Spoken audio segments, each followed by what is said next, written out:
Hey YouTube, it's SithLord04, and today I've got a follow-up to my video on the StrikerDC because today we're taking a look at its wireless younger brother. Now, considering this couldn't meet the bare minimum for a decent controller between its atrocious build quality and making Sonic Adventure play like Sonic 06, the bar for this couldn't possibly be lower. So, let's see if Retro Fighters managed to get this one right.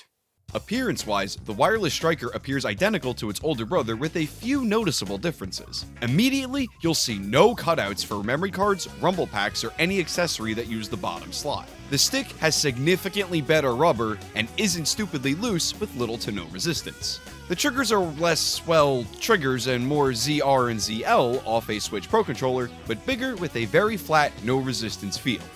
The additional shoulder buttons are shaped for human fingers instead of PS1 polygon fingers and don't feel too bad. The D-pad and face buttons aren't bad either, and as a whole, this feels significantly better in the hands compared to the wired Striker. Now you're probably wondering how this works with a console that lacks native wireless support, and the answer is a dongle. Plugs into the controller port and has a very useless cutout for the memory card screen that you will not be seeing. Pairing is relatively straightforward. Just hold the dongle's button till it flashes fast, hold start till it does the same, and you're paired.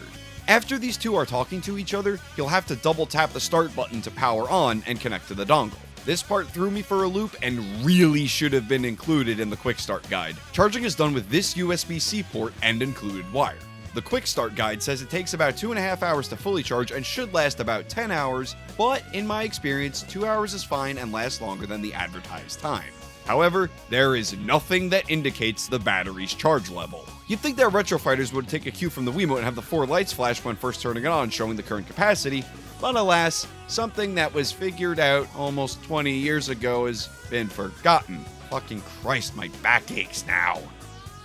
Fighting games and D-pad-centric ones play fine, and I didn't encounter any latency or input issues. In an odd quirk, I found that Dino Crisis was a bit uncomfortable after a while due to the thin plastic on the D-pad, but spamming the shit out of it in Soul Calibur didn't bother my thumbs at all. Crazy Taxi steering is fine, but the not trigger triggers kill it for me. But what I really want to know is if this will make Sonic Adventure shit itself. Survey says, no, it doesn't. Congratulations, Retro Fighters! You guys met the bare minimum the third parties had figured out back in the Dreamcast fucking heyday. Adventure 1 feels pretty good. Adventure 2 feels a hair or so off, mostly with the mech stages. I'm chalking it up to the stick being a couple of hairs smaller than the original. The elephant in the room, though, is the lack of support for any accessory that use the bottom slot. And since the VMU isn't in the controller, any in-game info that gets output to it is useless, making this a non-starter for Sonic Shuffle multiplayer, and less than ideal for Dino Crisis. But hey, they're using some fancy magnetic voodoo this time around that doesn't immediately combust when you look at it. So this met the bare minimum the third parties had figured out about 20 or so years ago in terms of functionality and build quality, which is a very low bar to clear, while also going for a redesign without any wires.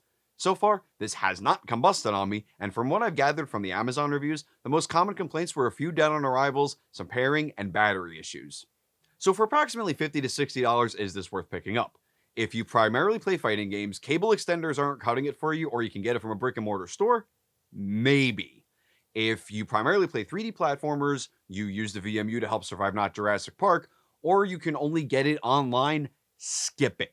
Even though this doesn't seem to have the widespread issues of its older brother, because of how badly Retro Fighters bungled that, my confidence as a customer, let alone putts with the camera on YouTube, is frankly non-existent. They earned that themselves, and makes me question the integrity of their entire product line. Even if this is the one they got right, because of their track record, I cannot give this a glowing recommendation. And when you consider the fact that these, in good shape, are relatively speaking inexpensive, and cable extenders are dirt cheap, it makes justifying this really hard, if not impossible. If you're dead set on getting this, do the best you can to get it from a brick and mortar store so you can avoid support emails and shipping shenanigans, God forbid something goes wrong. The original has honest to God stood the test of time really well from a build quality perspective, functionality, obviously, and frankly, it's unique. It's different. Yes, the cable length can be a bit of a bitch, but extenders are cheap, and even though most people complain about the wire coming out from here, it's still not a bad way to experience the system because that's what the games and the system were designed for.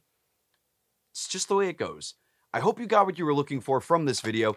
Thank you so much for tuning in. I'm looking forward to seeing you guys really, really soon. Peace and love, motherfuckers.